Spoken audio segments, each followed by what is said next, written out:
You are listening to the Postcast presented by the Locked On Senators podcast following an embarrassing effort all around. I'm Ross Levitan alongside Brandon Pillar and Laleem's Martian. And from the refs to the players to everybody not named Anton Forsberg, I think you can say this one could have gone better. Pilsy, what was your initial reaction throughout watching this Gongshow unfold?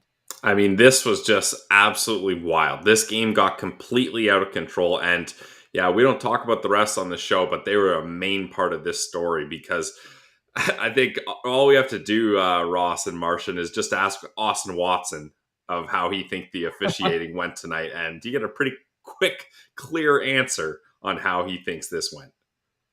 9 power plays they gave up, boy.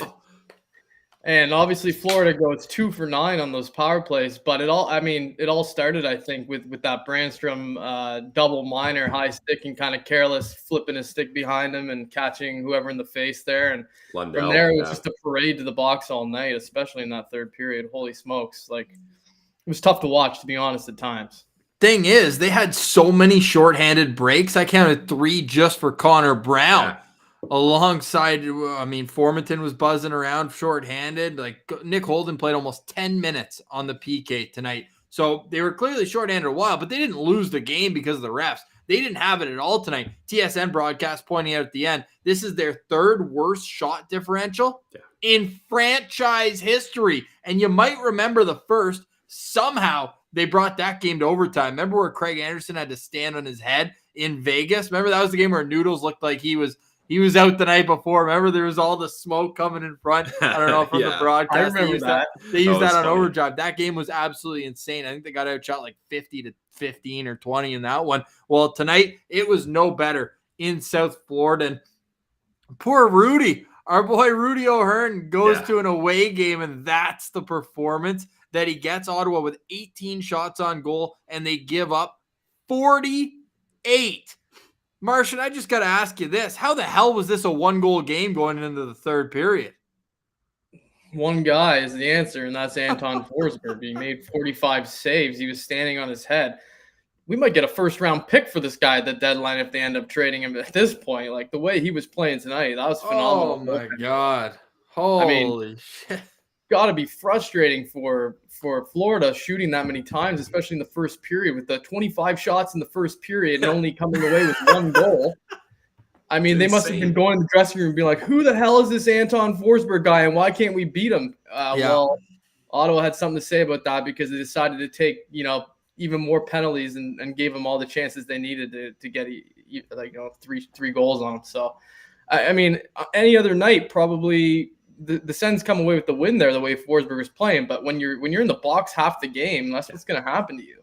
Nick Holden actually played more than 10 minutes. Yeah, more than 10. 10 minutes and 45 seconds. And as Pilsy would say, Nikita Zaitsev played under 10 minutes shorthanded as well, 9:59 for Nikita Zaitsev shorthanded. But, man, this one, it got away right at the beginning, right? Ottawa had a couple of good shifts, but still you're seeing that shot clock sit at 0. The shots were 11-0 at one point. For Florida, Ottawa went 2 separate occasions with 10-plus minutes in this game without getting a single shot on goal. And Bobrovsky actually had to make a couple of good saves, but I think that they were looking harder than they were based on the fact that he was going so long between shots. At that point, you're just trying to stay. But as everyone is mentioning in the chat, when this one turned into a Junior B game at the Jim Poplinski Arena, or Junior A, I should say, with the Ottawa Junior Senators there, that type of hockey, and there's only 9 guys left on the bench by the end of it. At what point did you think this one was out of hand? Was it when Kelly got kicked out? When Brady gave the little howdy do on Patrick Hornqvist that started that brawl where the caveman Ratko Gudas thought he would climb on top of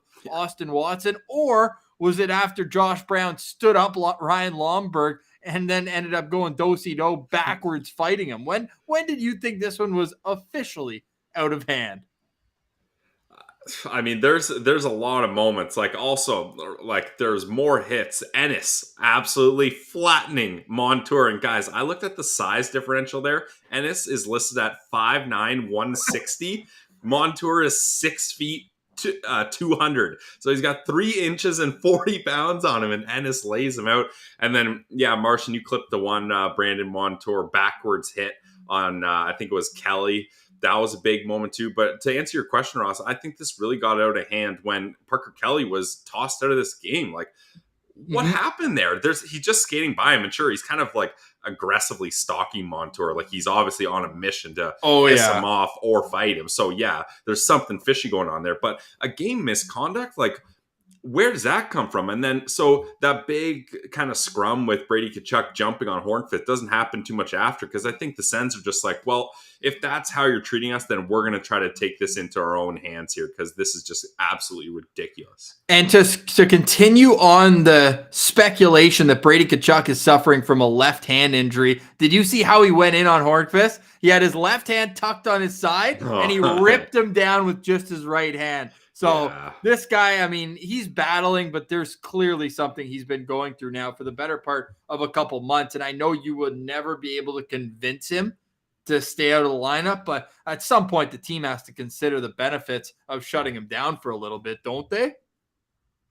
I mean, I guess so. If it's really something that's bothering him, which, I mean, from our point of view, it seems like there's pretty clearly something going on there. So, I mean, but I said in the last time you brought this up too, it's him you got to convince to keep out. He's the captain of the team, and he's the one who wants to be there to keep them in the fight in games like this. Honestly, if they could have, so Josh Norris had that attempt on the power play where he hit kind of the open net. That could have been an easy one. Those Connor Brown chances, which, by the way, he created all by himself, so I'm not going to give him a hard time for missing on those. I mean, but all those breakaways, I mean, he had 3 of them, all shorthanded breakaways. He could have scored on any one of those. I mean, the Sens had opportunities to keep themselves in the game. I think a lot of it had to do with the way, like, Brady was playing physical. There was a ton of guys. Sanford was getting into it, even Ennis. So, like, that physicality, I think it helped keep them engaged. But, I mean, once things started pouring over and boiling over the way they did with I don't know what Parker Kelly said there, by the way, either. What could if he had said that's an immediate toss-out? Like, damn. He must have said something that's like, okay, we're coming after you guys tonight. Or like, we're going to do something here, because otherwise the only reason the ref would kick him out is because, he's escalating things when they're seemingly getting out of hand. I mean, but it didn't stop anything happening. I mean, the refs lost the plot way before that.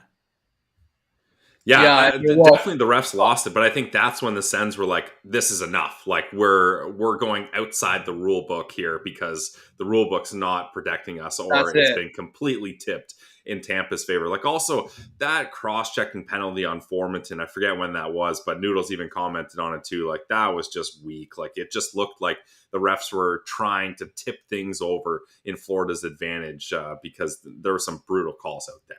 Good thing we don't talk about the refs on this show, because if we did, tonight would be an absolute shit show on the Postcast. We appreciate everyone in the Postcast after each and every Ottawa Senators game live. And if you miss it live, if you're listening to this in your car on the way to work the next morning, you can always find the replay in full while you're listening to it right now, or you're tuned in on our YouTube page. We'd appreciate it if you mix in a subscription while you're here. So the Ottawa Senators, this kind of shows just defensively how porous they were. Friend of the show, Mike Kelly, great work, analytics, talking in normal tongue. We appreciate him, but we don't love this stat. He just tweets out that the Panthers' 32 shots from the slot tonight is the first team to hit 30 this season. Anton Forsberg stopped 29 of them, the most by a goalie this season. The only other one to have more than 26 or 25 is Igor Shesterkin at 26 saves in one game in the slot. Forsberg beats it by 3 tonight. Clearly, the only thing between this potentially getting as bad as Ottawa kicked the crap out of Florida in Florida. And the last time they were there, they won by 6 goals. It could have easily been that the other way tonight if it weren't for the brilliance of Anton Forsberg. So you know what, boys? I'm feeling selfish tonight. Good luck to you both. I'm taking Anton Forsberg as my Sen Central standout. Martian, I'll let you go next. Okay, well, I'm not sure. I can't remember if I actually already just touched on this. So Connor Brown's going to be my guy. Even though he wasn't able to capitalize on any of those chances that he had, I thought that he was probably one of the only guys out there who was actually creating things for himself. So, and for the team, I mean, he created 3-on-1. He had multiple breakaways. I don't know how many shots on goal he had. I didn't check. His ice time was probably around 20 minutes as usual. 4 shots on goal, Martian. Team high. Oh yeah, so team high, and I'm sure he was out there for most of that penalty kill as well. Probably, close to 10 minutes on the penalty kill himself. 9-12. So, well, good guess by me because that's pretty good. So Connor Brown's an easy choice as the second standout. Pilsy, I have no idea what way you're gonna lean, buddy, because that's scraps coming your way. Yeah, not gonna lie, that was my guy. So I was hoping you'd swing and a miss over him, but I should have guessed Martian Biala on that. So I'm gonna go with Nick Holden, and we already mentioned it. Like 10:45 shorthanded. He led this team in ice time with 22 minutes 19 seconds. So that's probably a first where Nick Holden leads the team in ice time. And look, he finished not a dash at all. Like Shabbat and Brown are dash one on defense, and he gets a clean number there. So you got to respect that. And I thought he did a good job. I was going to say clearing the slot, but obviously that's not the case. But I mean more so not allowing, if Forsberg did have a rebound, not allowing any of that to be too big of a problem for the most part. Obviously, the floodgates were going to burst eventually, but I thought Nick Holden did a pretty good job considering the circumstances. Am I the only one who's a lot poorer than I was before the Senators went to Florida? No, you're not. Yeah. Why do we keep betting on them? Holy. We're not betting on the team, or betting on the number. That's anytime you can dangle up over plus 300 odds on a money line, it's hard to let that Dude, sit the most embarrassing one for me is me saying, oh yeah, Josh Norris coming back into the lineup, definitely going to go over 2.5 shots. Guy didn't have a single shot basically the entire game until the third period. That one power play, he got two quick ones, bang, bang. I'm like, okay, we're right back into here. And then he disappeared. He threw the invisibility cloak on there like Harry Potter in the friggin' Chamber of Secrets. Man, and, I give that 3.5 stars. It should have been a Star Wars reference based on the situation down in Florida. How about Buddy was just absolutely waffled in one right behind the Sens bench at the end of the day. I love Noodle's line. He's like, he thinks that's a door. Yeah, I needed to get that fatty off my screen. I was sick of looking at him wobbling around out there. It was disgusting. Yeah, it was a disgusting game all around for the Ottawa Senators. They lose 3-0. We dominated in PIMS, 55-23 in penalty minutes, 9 power plays given up. They spent 20 minutes of that game shorthanded. Yeah.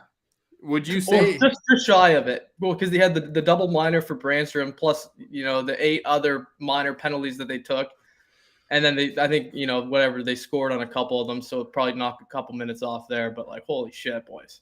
Our boy Sugar Ray Emery just got back from Disney on Ice at the Canadian Tire Center. What do you think what do you think had more entertainment value tonight? Which one? Honestly, jeez. Well, I think the answer is pretty obvious. Yeah, it's Disney on Ice. I would have traded spots with him in a second, clipping that garbage. Although to be fair, I love a good gong show that gets out of hand at the end of a game, Pillsy. When you get the refs just letting it go. So let's play lip reader. What do you think Austin Watson was getting at there? It almost sounded like he's like, I heard you, like the ref said something. And we know with Watson's past, you wonder if that's something that could have set him off. I mean, at that point, and again, pure speculation. You don't want to assume that, but I've never seen Watson's wires cross like that before. That is heavy speculation there, Ross. But the only other thing that I could maybe think of is maybe a little Tim Peel action there, a little game. Yeah, that's what I was thinking of too. Yep. And something like that. Maybe Watson heard something like that. I didn't see him say, I heard that, but I did see a lot of like, F you and F you, not F you, Yeah, he was pretty specifically who he was targeting there for sure. I don't think it was a player. And obviously Gudas kind of like linebacker tackled him and jumped over top of him, which you don't love, but I think it was directed at the ref. No, I think 100% it was at the ref. Yeah. And I thought at one point he said, like, this is on you, like that's on you, like almost like, you let this game get out of hand. And I mean, his jersey's covered in blood, so he's like, this injury is on you because you didn't let us have a fair shot. That's the one thing. The Senators had how many fighting major penalties, but didn't get like a solid scrap in. Like Longberg, Josh Brown was ready to leave that situation. Longberg comes at him from behind and gets like 5 free punches in while Josh Brown's turned around. Like, and then Brown turns and he's ready to go. Yeah. And then the rest of it. Hey, he got one extra pop in there at the end. He did. Well, he took one too because his beak was bloody there. I don't know if you noticed that, but it takes a lot to set off Brownie like that. Like, he's a very calm, cool, collected guy. That was the best interference hit ever. Like, the puck is nowhere near. Like, that is just clearly a big FU to Lomberg. And he might have deserved it. If there's one guy that's earned it, you know what? That's a pretty unlikable Florida Panthers team. They were a lot more fun to watch when they were losing 8-2, I got to say. Yeah, Hornquist is a prick, eh? Like, he was doing that last game, too, but he was whining like a baby because the Sens were winning. But this time, he kind of got the edge on us there, I think. Speaking of pricks, too, Sanford, he's a guy that he pisses people off so well. Like, almost every game, there's multiple players that are just losing their mind over Zach Sanford. So you got to love that. And the Hornquist, too. It was kind of funny, Hornquist and Shabbat, when they were talking at the box, and Hornquist is just like, he's just looking at Shabbat, like shaking his head, and I think Shabbat's trying to tell him, like, look, this is getting out of hand here. That's not Shabbat's kind of game. He doesn't like that stuff. No, and it's not the kind of game that Shabbat gets to play a lot in. This has got to be close to a season low for him. 20 minutes and 46 seconds. Oof. Of course, he's the only defenseman on the team that doesn't kill penalties ever. Even Brandy had almost 3 minutes shorthanded. Now, Branstrom's penalties, and we don't have to open that can of worms, but like, that's something in his game. Let's open it. Markson's ready to open it. Let's open that can of worms, because I'm telling you right now, at the very start of this game, right when he took that penalty, I was like, here we go again. This guy can't stop taking minor penalties, and they're setting the tone for the game. You're letting the Sens were looking okay despite the shot differential at the time of that penalty, but you can't take a 4-minute minor penalty, I guess double minor penalty against a team like Florida. They're going to make you pay every time. And honestly, that coach's challenge by DJ was okay by me, but it all stems back to Branstrom in the first place, because that goal would have never happened if he ended up in the box. So I'm giving him double blame. I'm giving him blame for 6 minutes worth of penalties on that. A triple minor for Branstrom. It's a triple minor. He screwed up. He does it all the time. He does it every game. And I don't know what this veil of perfection we have over ourselves when it comes to looking at Erik Branstrom, but it needs to stop, because other than the long stretch breakout passes that he makes, he gets dominated in almost every facet defensively. Yeah, he leads all Senators defensemen in penalties taken per 60 minutes of ice time. And I think that's before tonight, so you can tack on an extra 4 on there. 24 games now, and the offense doesn't offset it. And that's kind of what you expected when you had Branstrom. You're like, okay, offensive-minded defenseman. We can live with the deficiencies. He gets beat on a battle play on the second or third goal. They happen so fast back-to-back, 12 seconds between goals, but he gets just manhandled in front of the net. You're like, okay, I can live with that if he can then go the other way and go tape to tape and get some offense going. But he's not even doing that. Like, honestly, if he and Mete switched jerseys, I don't know if I could tell them apart. You wouldn't know, other than, the number exactly. So, I mean, and this is the other thing, right? Why does he take these penalties? It's because he's getting out muscle, and he's getting, man, how about that play? Positioning wise, he's just not right there. Yeah, the pivots are a little slow, and it sucks because obviously it's a pretty polarizing subject to get into. You gave up Mark Stone. It's the proudest day of the general manager's tenure, and I have trouble completely tearing it apart because you get Igor in that one, a really fun loving story and all of that, but at the same time, not even getting a first round pick. Imagine Brendan Brisson was the prospect. That's who Vegas took in the first round, rather than you ultimately get the second round pick. And say what you want in this situation. Let's say that Igor would have been available at 71 instead of, and then you can just say you still get him. So not to take away Igor, but all of a sudden, if you're getting a blue chip prospect like Brendan Brisson, then maybe it offsets it. But right now they're like, oh, remember, I think Dreger's tweet when they traded Stone was like, they got Branstrom. Like they were able to pry him away. Yeah. Well, Vegas loves trading their first round picks. Yeah. So I mean, people are saying, and Sean's in the chat right now saying Brandy's going to look good in the next spot. I don't see it. I see a lot of Logan Brown, not the same type of player, but he needs to change his scenery. He gets it. And then it's like, oh shit, maybe he's just not that good. Yeah. I mean, I feel you there for sure, Ross. I think the only chance we have of that trade looking not, I mean, it's going to look terrible, I think, no matter what. But Sokolov's the only chance that they have for, I think, having a legitimate NHL player there out of that trade, which is sad. Yeah. And I'm obviously pretty pissed off right now just in general about the team. But, Brand, Brandstrom's at the top of my shit list. And then the final straw of that is when the team's at its best, and it feels absolutely disingenuous to even talk about what the team needs to add to be competitive after getting completely pumped in a game like tonight. But it's a scoring top 6 winger that you had in Mark Stone. So I don't know. Say what you want about him not wanting to be here for a rebuild or whatever. Money talks. And if they had put the right structure in place, Mark Stone would still be an Ottawa Senator, and you cannot convince me otherwise on that. So anyways, they didn't have him tonight. They didn't have much from Branstrom, nor did they have anything from, 20 other guys. Everyone except for Anton Forsberg should have to walk back to the hotel, although in Fort Lauderdale, that's maybe not as much of a deterrent as it would be when it's in Canada. Nice. Yeah, so now they've got a back-to-back here coming up on the weekend, and I don't know where you go from here. I guess the stupid answer is to Arizona, which would make for a nice, easy one. It is Arizona next, right? Arizona, yeah. Yeah, so that's kind of the dummy in me saying that. But, like, if they play like that against Arizona, they're not going to beat the Coyotes, and that's going to be pretty embarrassing.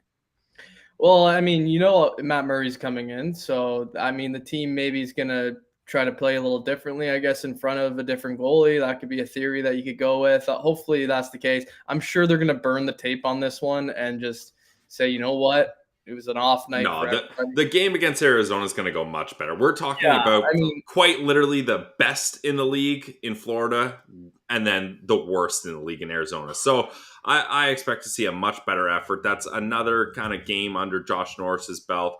Another game for Whitey. You get a new change of scenery. That Florida trip was rough on these boys. You take the stomach flu, getting pumped by Tampa, getting absolutely taken to school by the Panthers here. They're ready to get out of Florida and get some West Coast sunshine here. Some dry heat will do the boys good.